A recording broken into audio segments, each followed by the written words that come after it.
Свое традиционное, одиночное, пешеводное путешествие летом 2024 года я начинаю из Магадана. Сразу из аэропорта по Колымской трассе еду в поселок Сусуман. Дорога федерального значения Р-504, как официально называют Колымскую трассу между Якутском и Магаданом, асфальтирована далеко не везде. Однако из Магадана по ней регулярно ходят и автобусы, и маршрутные такси. Мне предстоит пройти около 700 километров по тайге, по горам, по рекам, связать маршрутом цепочку больших красивых озер, пересечь хребет Черского, Момский хребет, и сплавиться по реке Рассохи и Ясачной до поселка Зырянка, что расположен в среднем течении реки Колымы.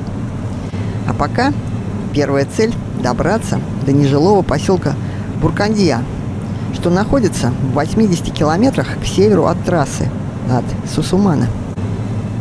24 июля. Ночи здесь на 62 градусе северной широты еще очень-очень короткие.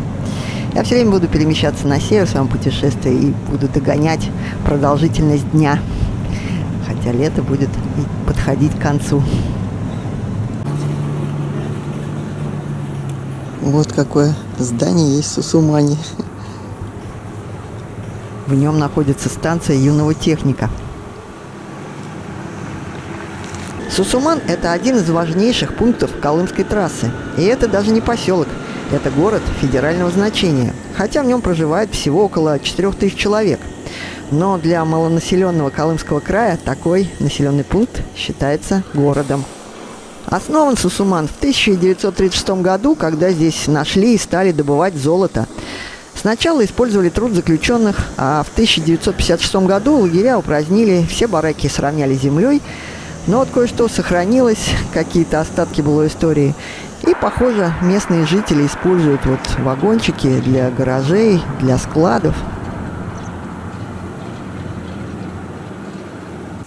Друзья, вы верите в чудеса? Я вот верю, и, наверное, поэтому они со мной и происходят. Сейчас я нахожусь в поселке Сусуман.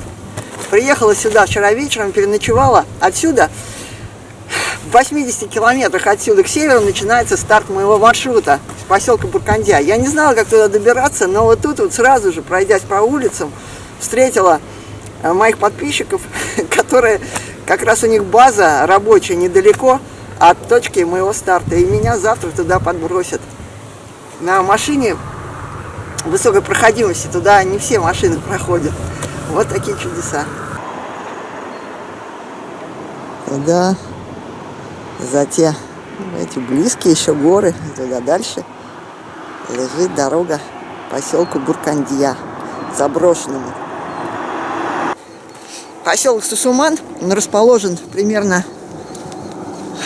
в 600 километрах от Магадана по трассе Якутск-Магадан. Всего ее протяженность 2000 километров до Якутска. Вот, так что от Магадана сюда ближе добираться. За 8-10 часов примерно на маршрутном такси с остановками на перекусы я добралась.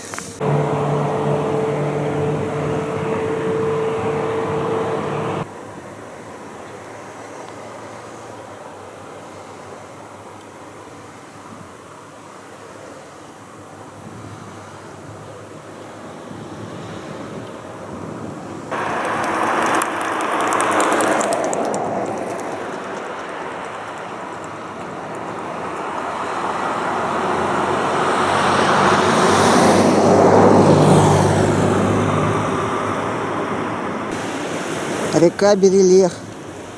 В ее верховьях находится старый поселок Буркандия, ныне заброшенный.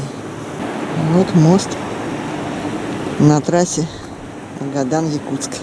На самом деле попасть на Колыму отсюда, где я сейчас нахожусь, очень просто. Просто сесть в лодку и плыть вниз по течению Берелеха. Это один из, это бассейн Колымы. Но так неинтересно. Вот от моста видны первые дома поселка, даже города называют его Сусуман.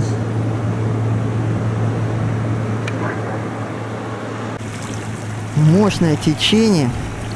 2 дня как шли дожди, мне сказали. Вода высокая еще сейчас в верховьях. Наверное, поэтому и мутная.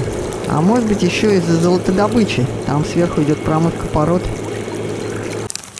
Но больше всего в Сусумане меня потряс городской парк. Вот с таким футбольным полем.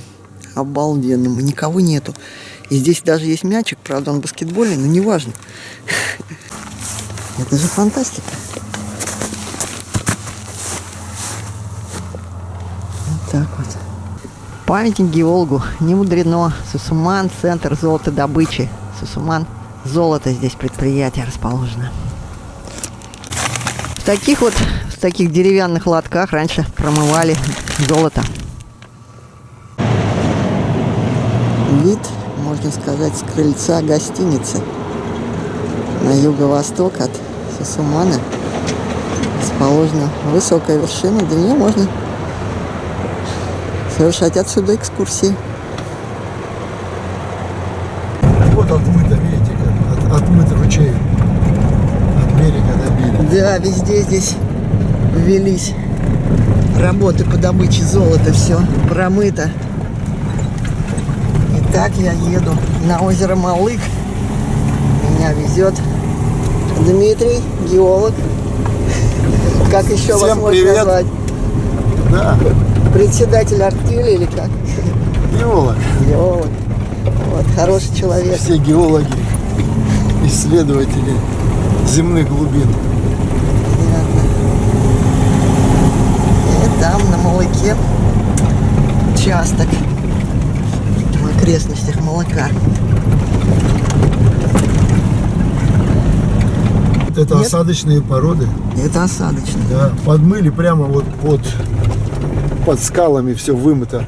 Это вот отработки старые, ну вот отвалы промытые. А это вот выдрали все. Это когда промывали, в каких годах? 70-е годы. А сейчас по второму разу вот это все тоже промывают? Ну, не все, но некоторые места ищут, где недоработано. И в 60-х, 50-х тут отрабатывалось. Кусками отрабатывали месторождение. Когда было выгодно, содержания были выгодны для отработки. 1 грамм на тонну, да? Если был. Не, было и 4 грамма, и 6, и 8. В старые времена. Грамм на тонну еще в 70-х годах не отрабатывали. Грамм на тонну начали отрабатывать в 90-х годах. Понятно. Вот кусочек леса остался, видите? Не смыло. Ну, не, Драгой? Или... Нет, промприборы, техника, бульдозера. Понятно. Есть несколько видов расцепей. Вот. Ну, вот на данном этапе золото из коренных источников, то есть внедрялись кварцевые жилы, какие-то растворы горячие из земли поднимались по трещинам и откладывали полезные ископаемые. Ну, несли с собой золото, там, пирит, медь, все это, олово. И потом в процессе, когда началось горообразование, вот, эти жилы выходили на поверхность и разрушались.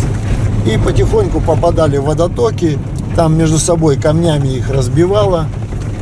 И освобождалось, золото освобождалось отдельно. Мелкие фракции этого кварца выносились водотоками и образовывались россыпи. За счет удельного веса золото садилось на породы, которые подстилающий слой. Где-то оно уходило до коренных крепких пород и в основном там находилось. Где-то, если крупные золотины, они оставались в определенной своей фракции, где песочек, там более крупные самородки оставались между крупными валунами, речными отложениями. То есть как дифференциация расположения золота по россыпи образовывалась. И вот видите, продукты. И поднятие шло, река в одном месте текла, потом переходила в другое, в третье, и так по всей долине гуляла. То есть раньше были террасы речные, сейчас их там выделяют несколько уровней, даже вот по этому ручью. То есть отложение было с самых древних времен. Еще не было ни растительности, ничего, только одни камни. Это сколько миллионов лет назад? Ну, вот это вот образование четвертичное. О, мы там маленько приехали в кладбище сейчас. Есть. Вот это образовывалось порядка 40-100 тысяч лет назад. А не так давно. Не так давно. Есть древние россыпи, которым там и по 250 миллионов лет в конгломератах. А это вот такие современные отложения. И потихоньку регион поднимался, горы росли, быстрее обнажались новые участки жил. И все это складывалось вот в долине определенной реки. А потом их уже застилало. И до настоящего сейчас просто горообразование, процесс уже прекратился. И жилы разрушаются, но материал не переносится так активно, как раньше. Потом, когда стабильно становилось горообразование, стабилизировалось, поднятие местности не прекратилось, стало зарастать. То есть появлялись деревья, какой-то сперва мхи, кустарники, потом деревья, естественно. Вот. И россыпи находятся на глубине, сверху растительный слой убирают, там пустые породы убирают, которых уже нет. И вот вымывают этот материал. Вот такой у нас образуется новый ландшафт. Да.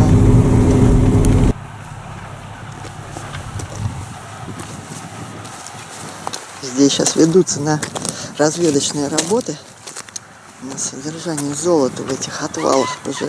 Здесь уже раньше мыли золото, но все равно в породах остается много еще. Вот это как раз промприбор, который загружает грунт и промывает. Промприбор. Сейчас он пока не работает. Дожди 3 дня шли тут.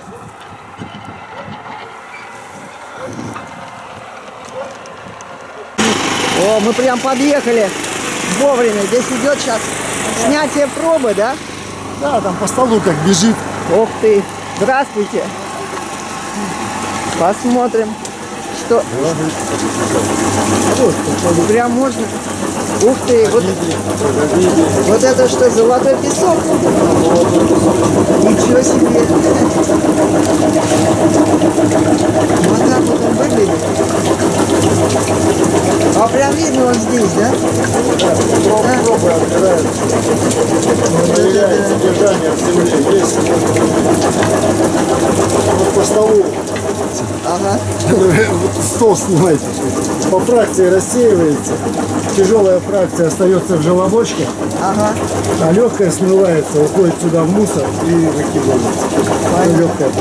И где-то чуть полегче, видите, вот он смывается потихоньку. А он не смоется? Нет, он дойдет до желобка и все равно попадет куда положено ему. Ага. Вот это такой процесс.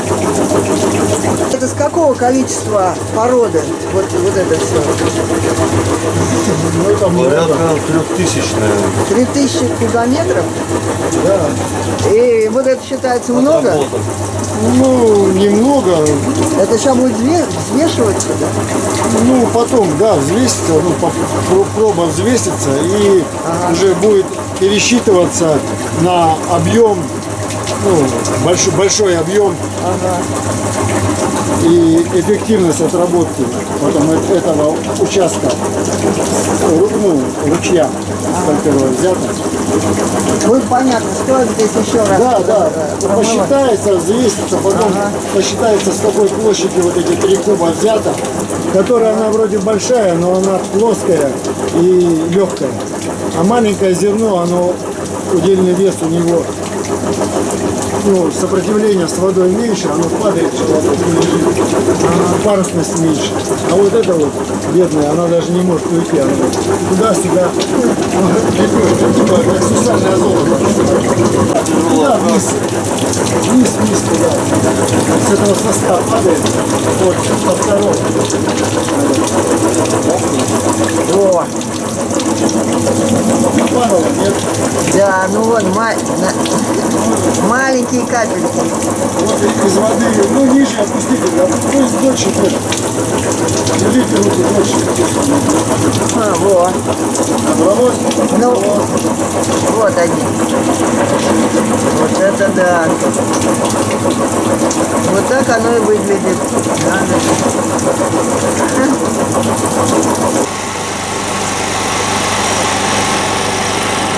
Вот так и все это работает от движка небольшого. Остатки сладкие скопились тут. Вот это да.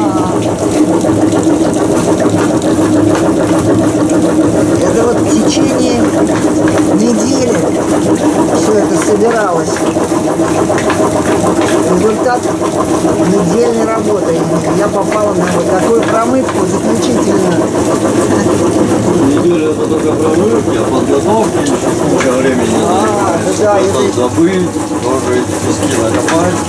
не считая подготовочных работ, да. Ой, процесс трудоемкий.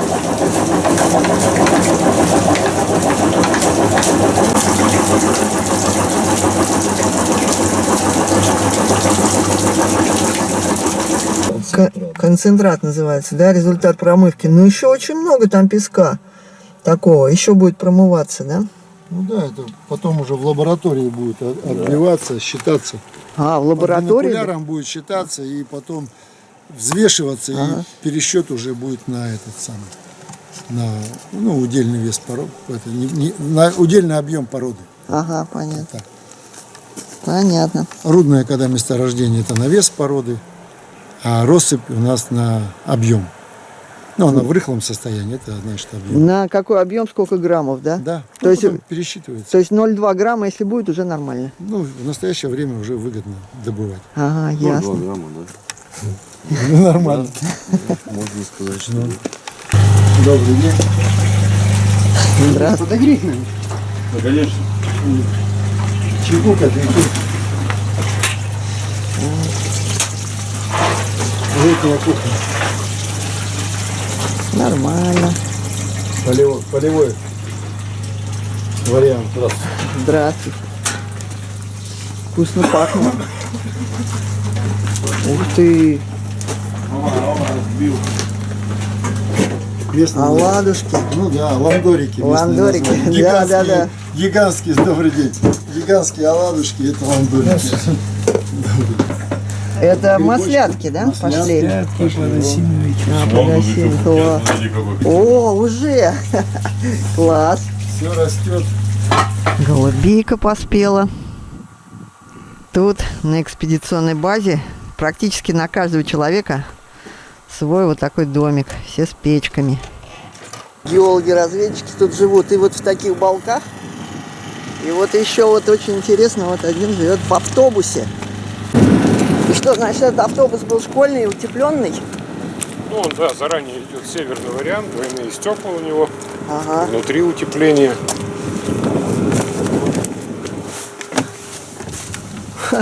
Вот это, Сейчас у него что получилось. вот это да. Это прям такая уютная каюта, домик. Здесь вот тоже 3 спальных места. Дальше Здорово. открываются люки везде, хорошо, вентиляция, все есть. И не холодно, да? Как А отапливаетесь? Вот этот стоит обогреватель, вон с того этого угла идет горячий воздух. И он сам держит Фен? температуру. Вот здесь внизу вот стоит обогреватель. Вот здесь, да, просто. Ага, понятно. Мотора нет уже, да? Мотора это нет, да, его проще так зацепил и уволок. всё? То есть как и балки, просто на этих, на Ну, санях, такой да? автономный, да. То есть надо его перетащил, Ага. поставил. От аккумуляторов все это работает. Понятно. Старенький автобус, но еще послужит.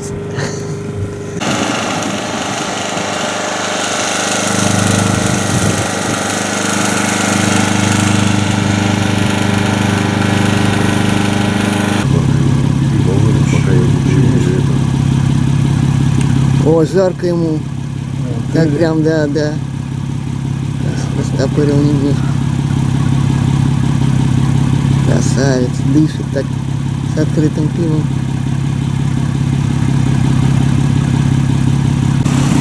Река Берилёх. Мы вот вдоль нее поднимаемся наверх. И вот тут такие мосты.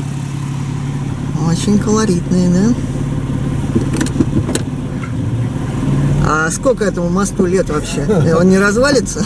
Ну вот его периодически ремонтируют, видите, современная уже это реставрация. Он вообще был упавший, не было средней опоры, и мы на машинах вот так вот спускались, вот так он был сваленный. Ого. Мы спускались, На бок еще, да. потом поднимались, колесами упирались, а тут вода уже текла колесами. Ничего И себе. жиж по доскам по этим поднимались и переезжали.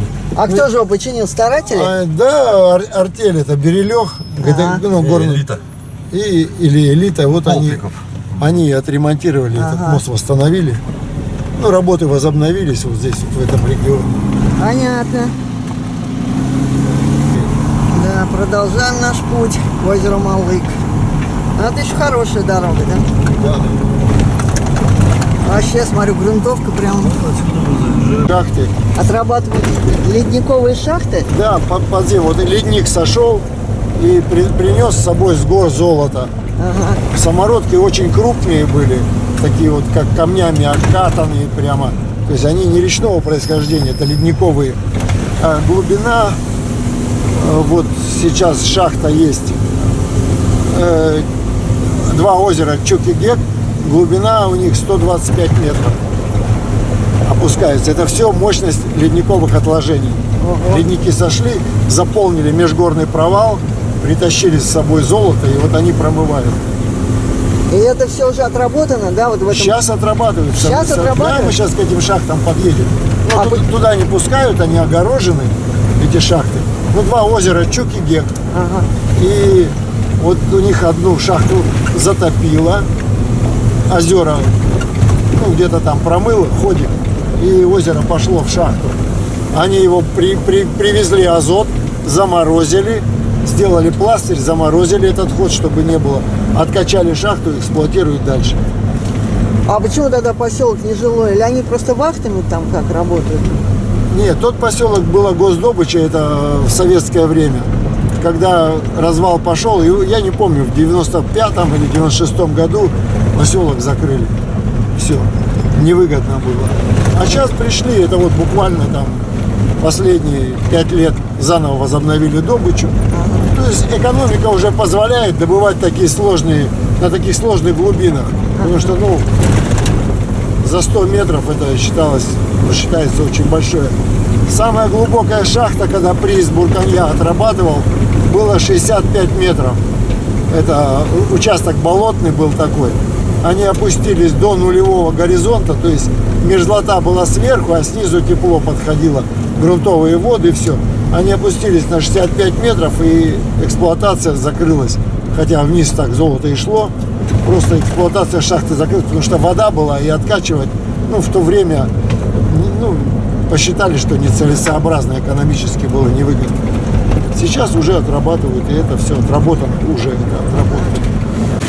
Золотодобыть. Как у якутов стоят столбы, они что же там лошадей вырезают, все. Да, А наши вот такого вырезали.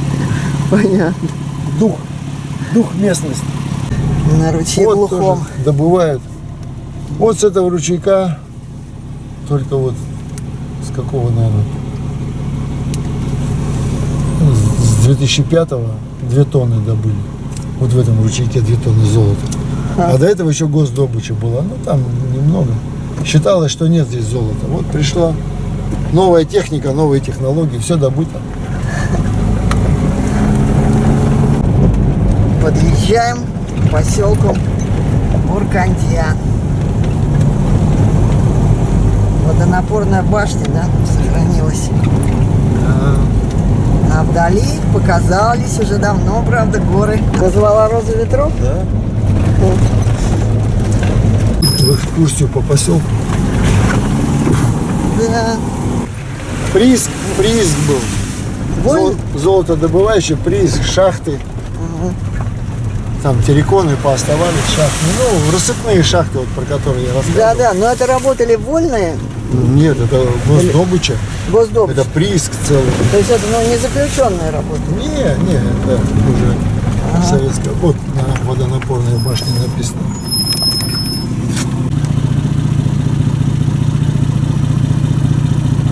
Буркандия. Вот так.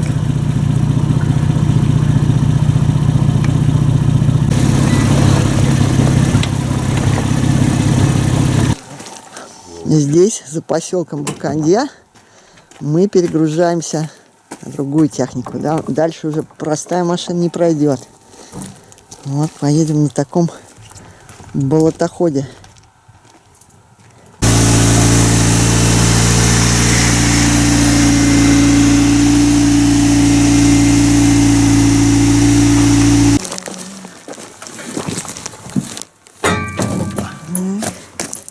Ну, медведи ходят, поэтому с собой оружие.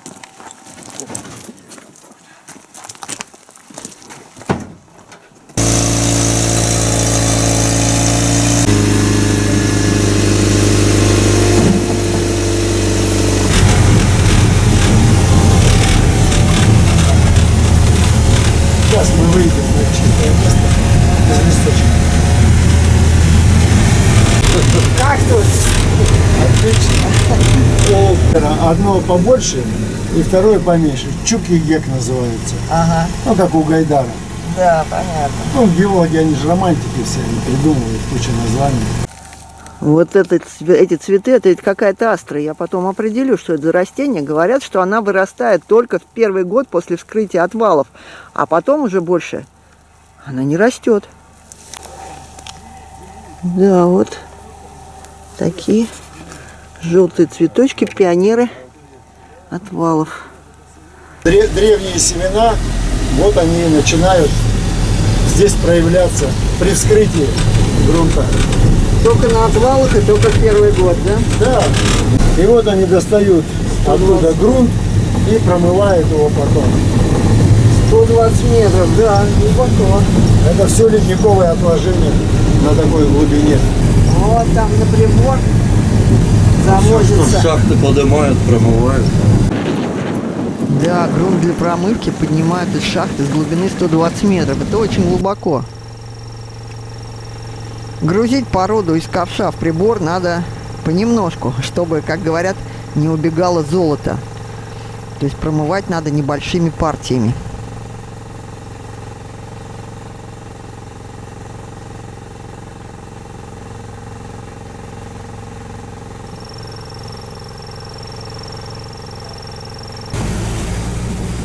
Форсируем ручей Кюрбелях. Фактически проезжая дорога идет только до него. Если бы не мои провожатые геологи, разведчики, дальше до озера Малык мне пришлось бы идти самой уже пешком. А вот совсем бездорожье, да? Да, все, кончились дороги. Так, Пойдем по болотным колеям. Да. Ну, мы зимой тут ездим на простых машинах, когда все замерзает. Ага. Завозим топливо, все. А сейчас летом только вот на дутиках, так называемых.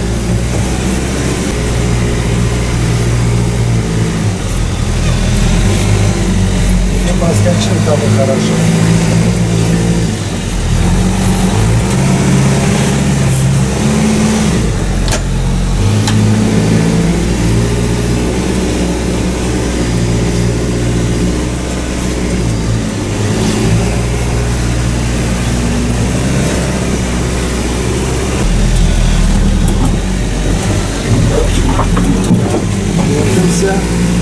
Держимся. Все нормально, идем по бездорожью.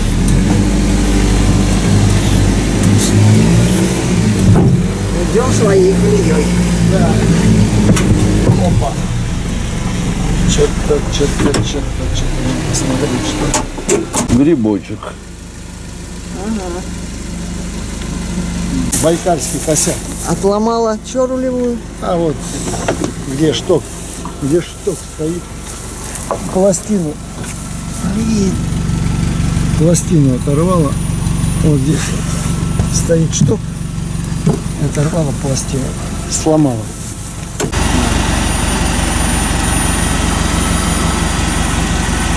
Пусть он упирается. А он, слушай, выворачивает его. А, он переломку открывает? Он, нет, сам шток выворачивает. А ну попробуй. О, стоп. Ага. Так-то он упертый. Сейчас он. А все, он не поднимается.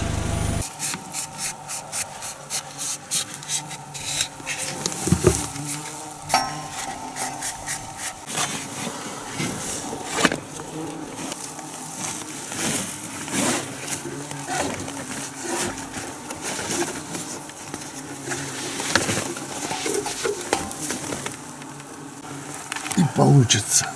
Ну еще раз.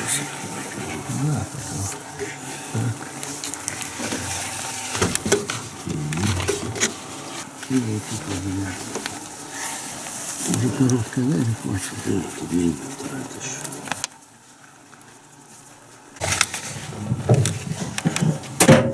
Подручными способами ремонт.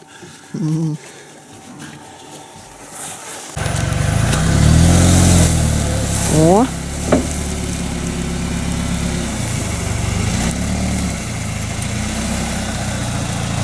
Работает.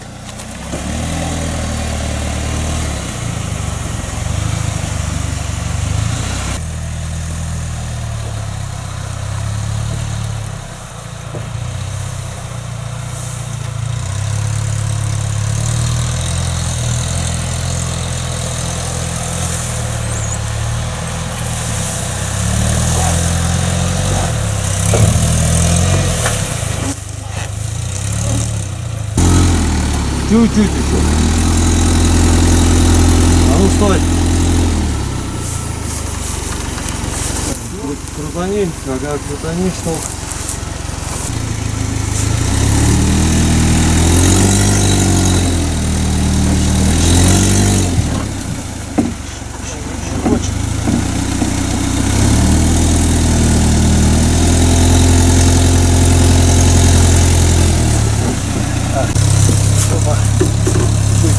О, раскрывается.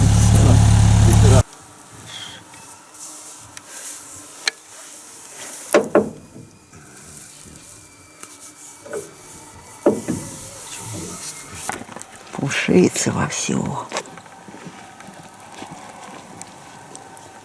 Сапоги под мышку и за сваркой. Хорошо, еще недалеко отъехали от базы. Речка в Тюрбелях.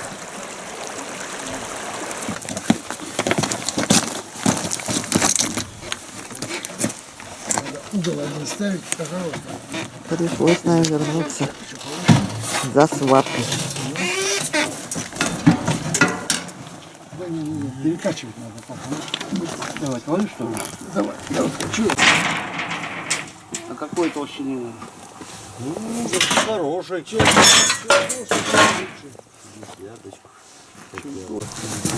Ищем металлолом для сварки. Подходящие куски. Нет, можно вот так вот тоже выпилить и одеть ее, да, снизу.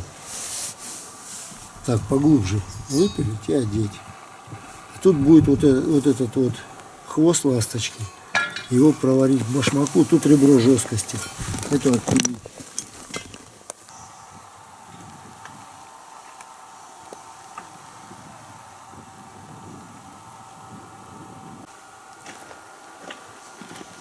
Банька.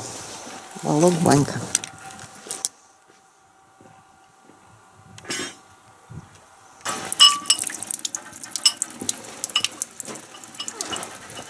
Такая вода.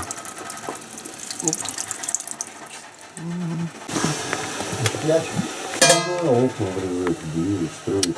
Такой супчик.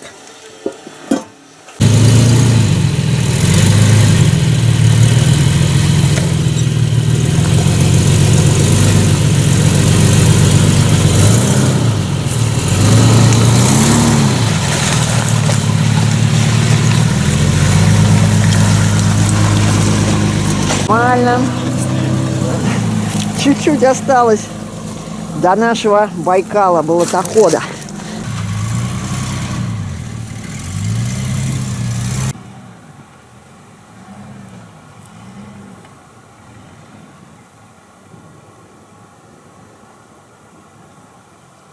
Конечно, мотор ну, просто есть, куртки есть. Тут очень хорошо. Но для этого у нас не хватает. Это у меня рулетка же есть еще. Так.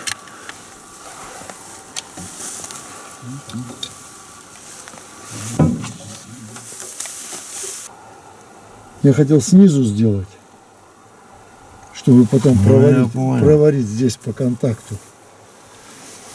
Но что-то у меня... Видишь, где зуб только. Да, вот тут мы сейчас приставим, вот это, проварим, а снизу втулка. Она как раз сюда, вот в это тело зайдет. Ну это тогда вот это уберется все. Нет, оно останется. Она не будет мешать повороту. Ну что, оно будет Херня это будет упираться. сюда долбить. Ну, вот если вот так.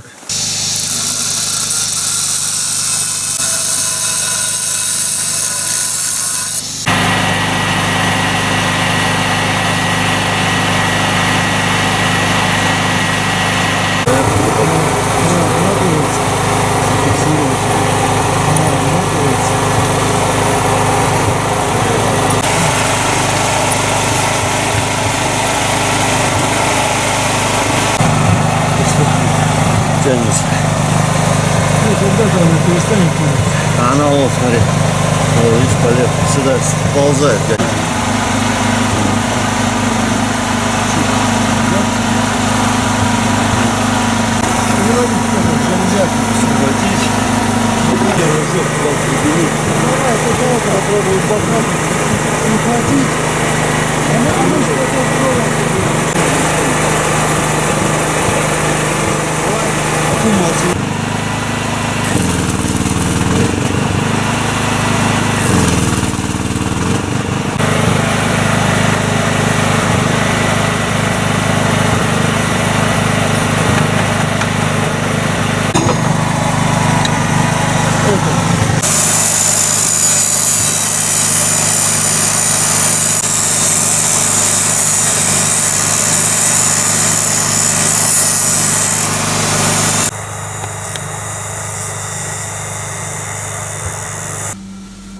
Уже луна взошла, когда мы закончили ремонт и, наконец, тронулись в путь.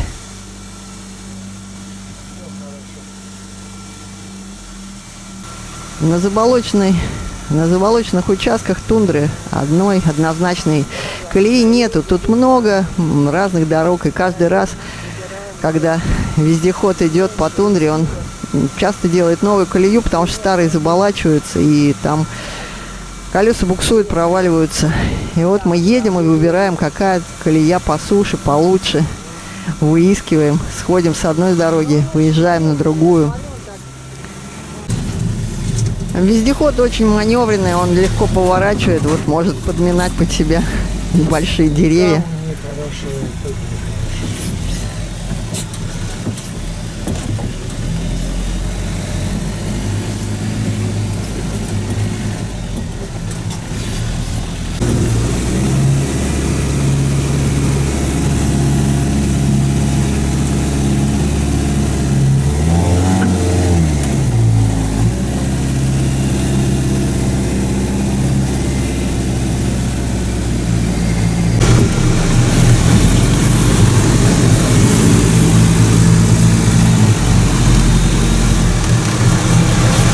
Озеро Малык. Вот оно какое.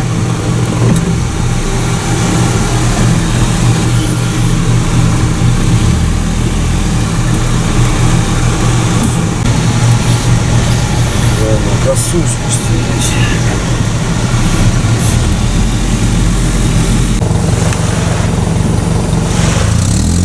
А кто вообще эти балки строил? Тут много домиков было. Вот этот крайний мы притащили Нечаевский домик. Директор артели. Они половину закрыты, наверное. Да, вон они. Малык Сиен. Речка, которая вытекает из озера Малык.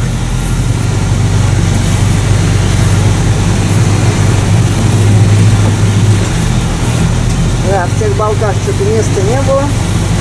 Едем на другой берег озера.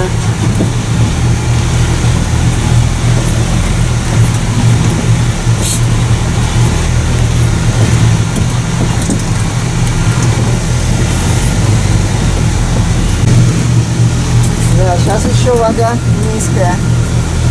Мы еще хорошо едем. Когда высокая, когда ветер с озера сюда нагоняет, и вообще все глубоко бывает. Час ночи. Почти светло. Ну, правда, луна еще.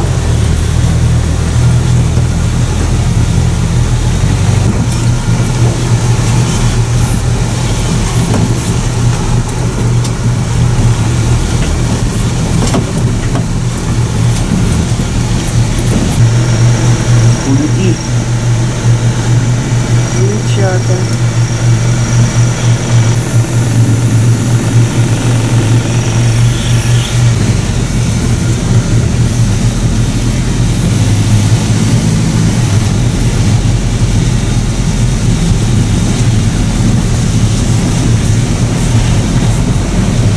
Такая животина.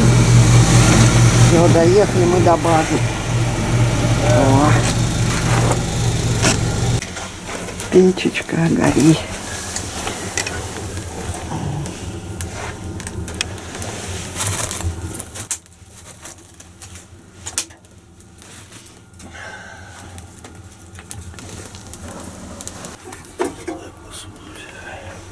А вот сетку сожгу. А, Кто бросил уже, а мох аж пророс в нее. угу. Убрал это. Все озеро замусорили. Ага. А так тихо, хорошо, рыба плещется. Итак, я вот попала в рай на озеро Малык.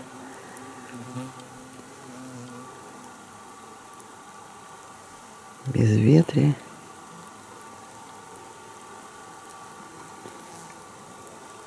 Но не очень жарко, хоть и солнце. Есть 1000 метров над уровнем моря. Высота. Вон там в дальнем северном озере начинаются горы. Вот заливчик просто не видно. Там массив Аханья.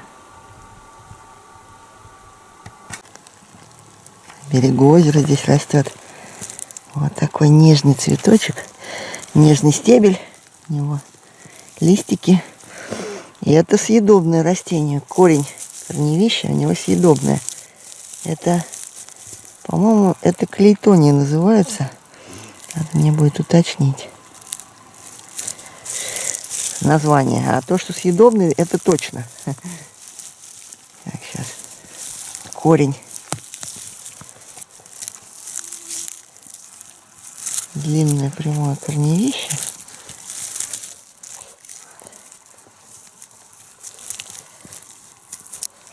Так. Очищается от грязи.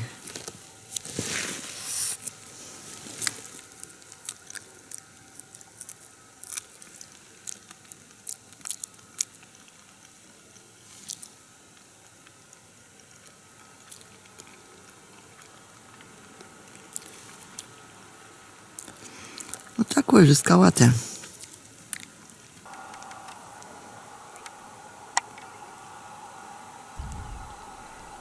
А в озере тут водится хариус, мальма, арктический голец. Но не так легко поймать рыбу, потому что, в принципе, озеро не так далеко от цивилизованных мест. И здесь сюда приезжают и ловят даже в сети рыбу.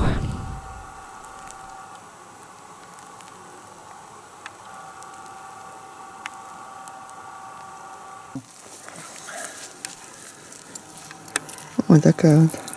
Погрыз. Черная? Да. А это специально черный? Так. А, во. Они уже все эти красные точечки объели, да? Ну да, пооббивали. А так, Харис, покажи, какой Харис. На голубой заводе. Так, хороший. Ну, хороший, да. Красивый. Угу. А плавничок у него какой. Ну, он еще не отлинял. Ну, это много забросов, да, пришлось делать. То есть не то, что прям. Ага. Чуть не оброс чешуей. А у нас гриб О, какой зачетный. У нас каша уже. подосиновик. А я хотел посмотреть, подосиновик, не подосиновик. Сейчас мы его... Ну, похож на подосиновик. Сейчас посинее. Да, подосиновик начал честь. Вот на таком отремонтированном доехали вчера.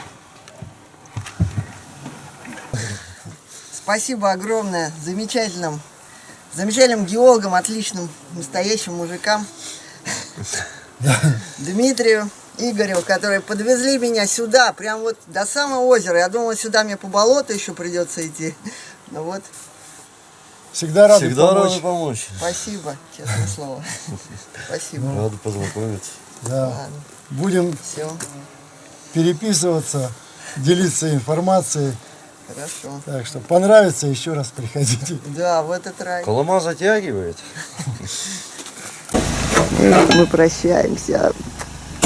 Грустно всегда расставание. Но ничего, я остаюсь в раю. Счастливо.